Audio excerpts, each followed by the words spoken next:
Hello friends, welcome to our channel. आज मैं respiratory system श्वसन तंत्र का 50 ऑब्जेक्टिव क्वेश्चन करने जा रहा हूं। पार्ट 1 वीडियो में 50 क्वेश्चन का डिस्कशन हो चुका है। पार्ट 2 वीडियो में भी 50 क्वेश्चन का डिस्कशन होगा। तो आप लोग वीडियो को देखें और अपने तैयारी को बेहतर करें।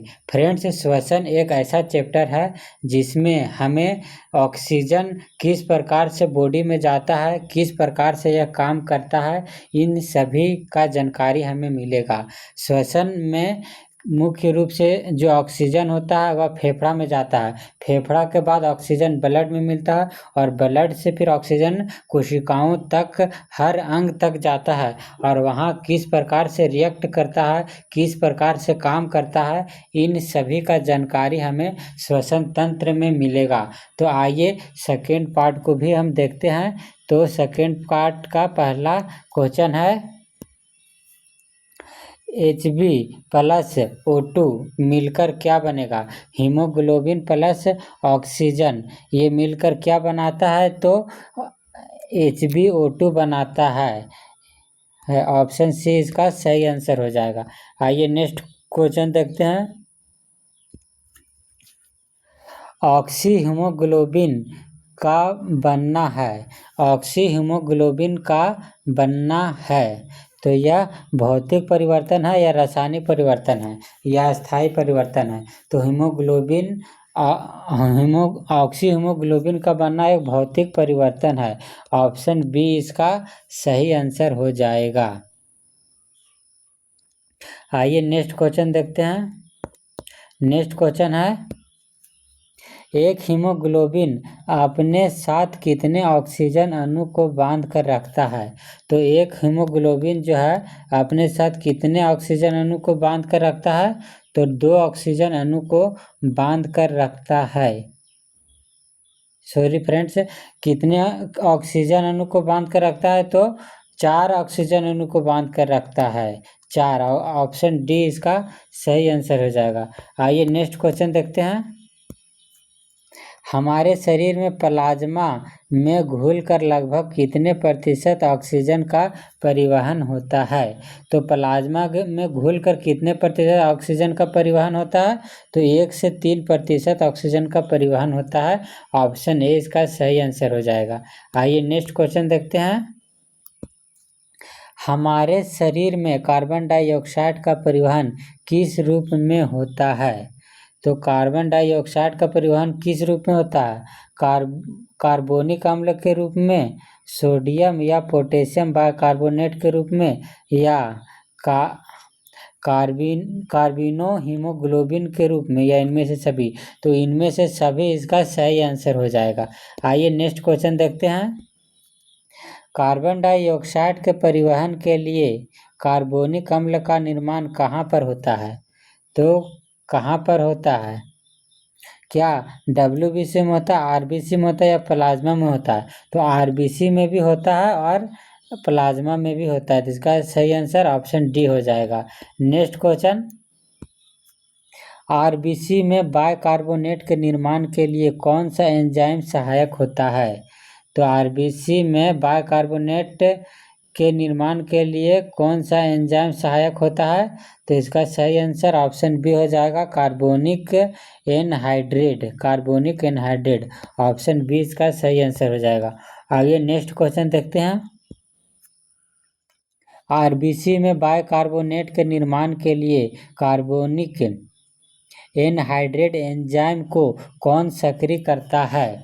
तो इसका सही आंसर हो जाएगा, जिंक सक्रिय करता है। ऑप्शन सी इसका सही आंसर हो जाएगा। नेक्स्ट क्वेश्चन, अधिकतम कार्बन डाइऑक्साइड का परिवहन किस रूप में होता है? तो किस रूप में होता है अधिकतम कार्बन डाइऑक्साइड का परिवहन? तो बाइकार्बोनेट के रूप में होता है। ऑप्शन बी इसका सही आंसर हो जाएगा। आइए नेक्स्ट क्वेश्चन देखते हैं। कार्बन डाइऑक्साइड के परिवहन और उसके मात्रा के संदर्भ में कौन असत्य है? कार्बोनिक अम्ल के रूप में लगभग 7%, ये तो सही है। बाइकार्बोनेट्स के रूप में लगभग 70%, ये तो सही है। कार्बिनो हीमोग्लोबिन के रूप में 23%, ये भी सही है। तो इसका सही आंसर क्या हो जाएगा? इनमें से कोई नहीं, ऑप्शन डी। आइए नेक्स्ट क्वेश्चन देखते हैं। निम्नलिखित में से कौन सा एक हमारे शरीर में श्वसन वर्णक है? तो हमारे शरीर में श्वसन वर्णक कौन है? हीमोग्लोबिन जो होता है श्वसन वर्णक होता है। ऑप्शन सी इसका सही आंसर हो जाएगा। नेक्स्ट क्वेश्चन, निम्नलिखित में से कौन सी एक जहरीली गैस है? तो जहरीली गैस कौन सी है? तो कार्बन मोनोऑक्साइड। ऑप्शन बी इसका सही आंसर हो जाएगा। आइए नेक्स्ट क्वेश्चन देखते हैं। कार्बन मोनोऑक्साइड प्लस हीमोग्लोबिन मिलकर क्या बनाता है? तो क्या बनाता है? तो कार्बोक्सी हीमोग्लोबिन बनाता है, कार्बोक्सी हीमोग्लोबिन। ऑप्शन सी इसका सही आंसर हो जाएगा। नेक्स्ट क्वेश्चन, कार्बोक्सी हीमोग्लोबिन का बनना है क्या है? कार्बोक्सी हीमोग्लोबिन का बनना अस्थायी परिवर्तन है, परमानेंट चेंज। ऑप्शन ए इसका सही आंसर हो जाएगा। आइए नेक्स्ट क्वेश्चन देखते हैं। मनुष्य में सांस लेने की दर है लगभग, मनुष्य 1 मिनट में कितना बार सांस लेता है? तो वह 12 से 15 बार सांस लेता है। ऑप्शन सी इसका सही आंसर हो जाएगा। आइए नेक्स्ट क्वेश्चन देखते हैं। सामान्य श्वसन के दौरान लगभग कितनी वायु हमारे फेफड़े में जाती है? तो एक बार अगर नॉर्मल सांस हम लेते हैं तो कितनी वायु या ऑक्सीजन एक बार में हम लेते हैं? तो इसका जो सही आंसर हो जाएगा 500 ml एक बार में हम सामान्य सांस में ले सकते हैं। ऑप्शन ए इसका सही आंसर। नेक्स्ट क्वेश्चन, शरीर के अंदर रुधिर और ऊतक या कोशिकाओं के बीच होने वाले गैसीय विनिमय को क्या कहते हैं? तो ब्लड और जो टिश्यू है उसमें जो कोशिकाओं के बीच जो गैस का आदान प्रदान होता है उसे हम क्या कहते हैं? तो उसे हम आंतरिक श्वसन बोलते हैं, इंटरनल रिस्पिरेशन बोलते हैं। ऑप्शन बी सही आंसर हो गया। नेक्स्ट क्वेश्चन,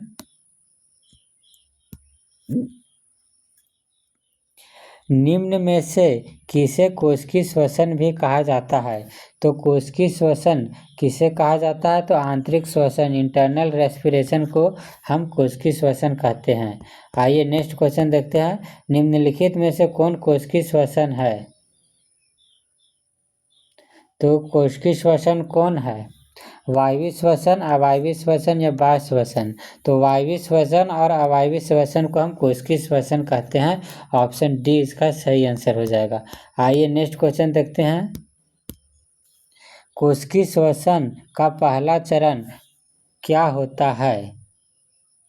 तो जो कोशिकीय श्वसन का जो पहला चरण है वह ग्लाइकोलाइसिस होता है, ग्लाइकोलाइसिस होता है। ऑप्शन बी इसका सही आंसर हो जाएगा। नेक्स्ट क्वेश्चन, ग्लाइकोलाइसिस का अर्थ है? तो ग्लाइकोलाइसिस का क्या अर्थ होता है? तो वह ग्लूकोज का टूटना और पाइरूवेट अम्ल का बनना। ऑप्शन ए इसका सही आंसर हो जाएगा। नेक्स्ट क्वेश्चन, ग्लाइकोलाइसिस की खोज किसने की? तो ग्लाइकोलाइसिस का खोज किसने की थी? तो एमडेन ने की थी, या मेयर हॉप ने की थी, या पार्सन ने की थी? तो इसका सही आंसर सभी ने मिलकर ग्लाइकोलाइसिस की खोज की थी। तो इसका ऑप्शन डी इसका सही आंसर हो जाएगा। नेक्स्ट क्वेश्चन,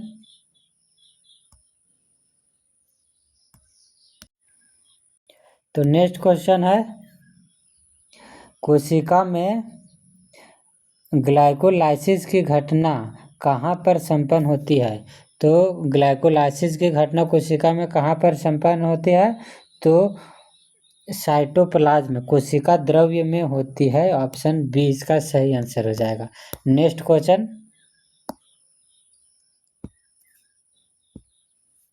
कोशिका में ग्लाइकोलाइसिस की घटना कैसी प्रक्रिया है?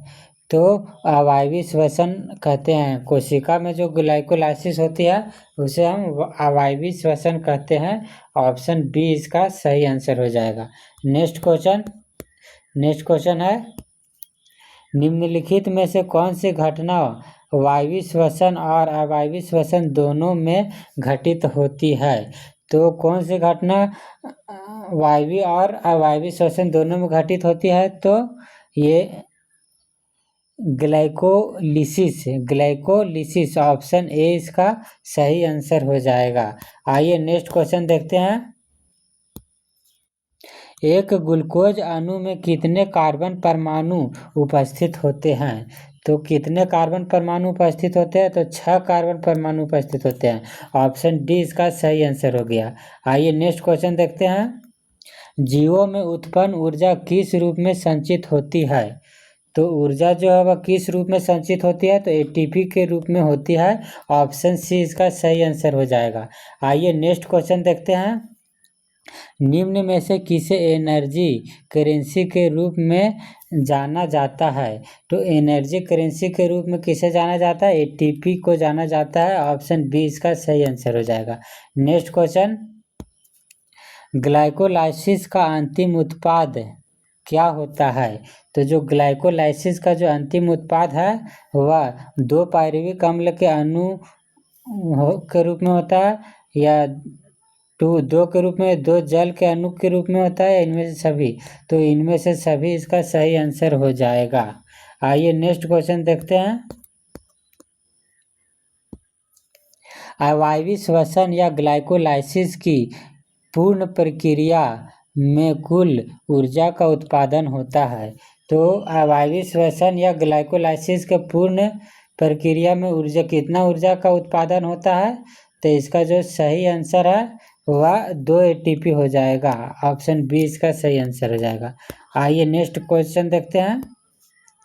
अनाक्षिक श्वसन में एक ग्लूकोज अणु में संचित कुल ऊर्जा का कितना ऊर्जा मुक्त होता है? तो वह कितना ऊर्जा मुक्त होता है? तो वह 7% ऊर्जा मुक्त होता है। ऑप्शन सी इसका सही आंसर हो जाएगा। आइए नेक्स्ट क्वेश्चन देखते हैं। खमीर या जीवाणुओं के अंदर ऑक्सीजन की अनुपस्थिति में ग्लाइकोलाइसिस के दौरान उत्पन्न पायरुविक अम्ल किसमें परिवर्तित हो जाता है? तो किसमें परिवर्तित हो जाता है? तो एथेनॉल में, कार्बन डाइऑक्साइड में, ऊर्जा में। तो इनमें से सभी इसका सही आंसर हो जाएगा। आइए नेक्स्ट क्वेश्चन देखते हैं। जंतुओं के पेशी कोशिकाओं में ऑक्सीजन की कमी में ग्लाइकोलाइसिस के दौरान उत्पन्न पायरुवेट अम्ल किसमें परिवर्तित हो जाता है? तो किसमें परिवर्तित हो जाता है? तो लैक्टिक अम्ल और ऊर्जा में दोनों में परिवर्तित हो जाता है। तो इसका सही आंसर ऑप्शन डी हो जाएगा। आइए नेक्स्ट क्वेश्चन देखते हैं। मांसपेशियों में किस अम्ल में एकत्रित होने से थकावट होती है? तो मांसपेशियों में किस अम्ल के एकत्रित होने से थकावट होती है? तो इसका जो सही आंसर है वह लैक्टिक एसिड। ऑप्शन सी इसका सही आंसर हो जाएगा। आइए नेक्स्ट क्वेश्चन देखते हैं। अवायवीय श्वसन की घटना कहाँ पर होती है?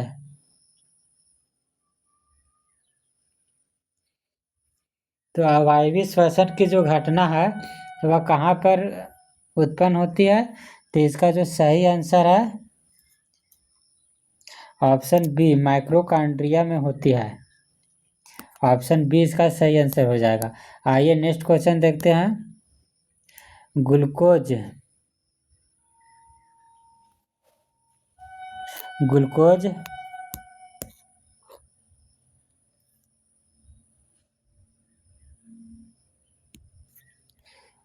कोशिका द्रव्य, पायरुवेट अम्ल, mitochondria, carbon dioxide.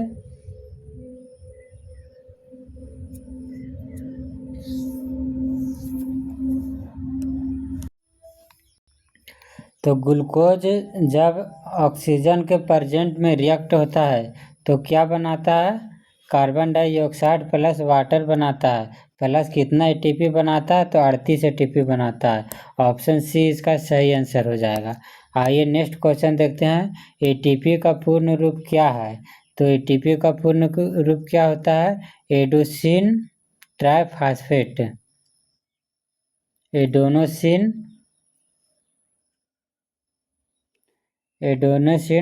Adenosine triphosphate होता है। ऑप्शन डी इसका सही आंसर हो जाएगा। आइए नेक्स्ट क्वेश्चन देखते हैं। यदि E1 वायवीय श्वसन में उत्पन्न ऊर्जा है और E2 अवायवीय श्वसन में उत्पन्न ऊर्जा है, तो निम्नलिखित में से कौन सही है? तो इसका जो सही आंसर क्या हो जाएगा? E1 से ग्रेटर होगा E2। Next question. अमीबा में श्वसन कौन सा है?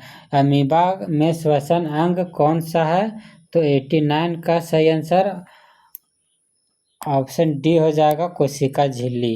आइए नेक्स्ट क्वेश्चन देखते हैं। सामान्य श्वसन क्रिया के दौरान अंतः श्वासित या निश्वासित वायु के आयतन को क्या कहते हैं? तो इसका जो सही आंसर है वह हो जाएगा ऑप्शन ए, ज्वारीय आयतन कहते हैं, टिंडल वॉल्यूम। ऑप्शन ए इसका सही आंसर हो जाएगा। आइए नेक्स्ट क्वेश्चन देखते हैं। अंतः श्वसन क्षमता इक्वल टू क्या होता है? तो इसका जो सही आंसर है ऑप्शन सी हो जाएगा, ज्वारीय आयतन प्लस अंतः श्वसन सुरक्षित आयतन। ऑप्शन सी इसका सही आंसर हो जाएगा। आइए नेक्स्ट क्वेश्चन देखते हैं। निश्वसन क्षमता एक्सपिरेटरी कैपेसिटी इक्वल टू क्या होगा? तो इसका जो सही आंसर है ऑप्शन बी, ज्वारीय आयतन प्लस निश्वसन सुरक्षा आयतन। ऑप्शन बी इसका सही आंसर हो जाएगा। आइए नेक्स्ट क्वेश्चन देखते हैं। वायु का वह आयतन जो बलपूर्वक निश्वसन के दौरान भी फेफड़ों में शेष बच जाता है, तो उसे हम क्या कहते हैं? तो इसका जो सही आंसर है ऑप्शन डी हो जाएगा, अवशिष्ट आयतन हो जाएगा, रेसिडुअल वॉल्यूम। ऑप्शन डी इसका सही आंसर। Next question. निम्न में से कौन श्वसन का विकार है? तो जो श्वसन का विकार है वह कौन है? दमा है, निमोनिया है, या तपेदिक है, या काली खांसी है? तो इसका सही आंसर ऑप्शन डी हो जाएगा, सभी। आइए नेक्स्ट क्वेश्चन देखते हैं। निम्नलिखित में से कौन सी बीमारी फेफड़े की बीमारी है? तो फेफड़े की जो बीमारी है वह कौन है? वह तपेदिक है, ट्यूबरकुलोसिस। ऑप्शन सी इसका सही आंसर हो गया। आइए नेक्स्ट क्वेश्चन देखते हैं। डैश में श्वसनी और श्वसनिकाओं के सूजन के कारण श्वसन के समय घबराहट होती है और सांस लेने में कठिनाई होती है। तो इसका जो सही आंसर हो गया ऑप्शन सी, दमा इसका सही आंसर हो गया। आइए नेक्स्ट क्वेश्चन देखते हैं। निम्नलिखित में से गलत विकल्प को चुने। तो इनमें से गलत विकल्प कौन सा है? तो ये एम्फाइसीमा यह धूम्रपान के लिए है, ये तो सही है। दमा श्वसन के समय घबराहट होती है, ये भी सही है यार। ब्रोंकाइटिस यह श्वसनी में सूजन और जलन, ये भी सही है। इन्फ्लुएंजा आँख का बीमारी नहीं है, ये ऑप्शन गलत है। तो इसका सही ऑप्शन क्या हो जाएगा? ऑप्शन डी हो जाएगा। आइए नेक्स्ट क्वेश्चन देखते हैं। इन्फ्लुएंजा का कारण है। तो इन्फ्लुएंजा का कारण क्या होता है? विषाणु, वायरस होता है। आइए नेक्स्ट क्वेश्चन देखते हैं। एक हीमोग्लोबिन अणु अधिकतम कितने ऑक्सीजन अणु का वहन कर सकता है? तो एक हीमोग्लोबिन अणु जो है वह कितने ऑक्सीजन अणु का परिवहन कर सकता है? तो इसका जो सही आंसर 4, ऑप्शन डी इसका सही आंसर हो जाएगा। नेक्स्ट क्वेश्चन है। एक प्रकार का मापन है जिसको देखकर उसमें प्रयुक्त होने वाले खाद्य पदार्थ की पहचान की जाती है। तो कौन सा यह वसा भागफल एक प्रकार का मापन है। ऑप्शन ए इसका सही आंसर हो जाएगा। तो फ्रेंड्स ये 100 क्वेश्चन समाप्त हुआ। इस प्रकार पार्ट 1 और पार्ट 2 वीडियो में कुल 100 क्वेश्चन था। अगर आप लोग वीडियो को अच्छा तरीक़ा से देख लेते हैं और इसे अच्छा से समझ लेते हैं तो निश्चित रूप से आपके एग्जामिनेशन में आपको काफ़ी उपयोगी होगा। तो आइए, तब तक के लिए धन्यवाद।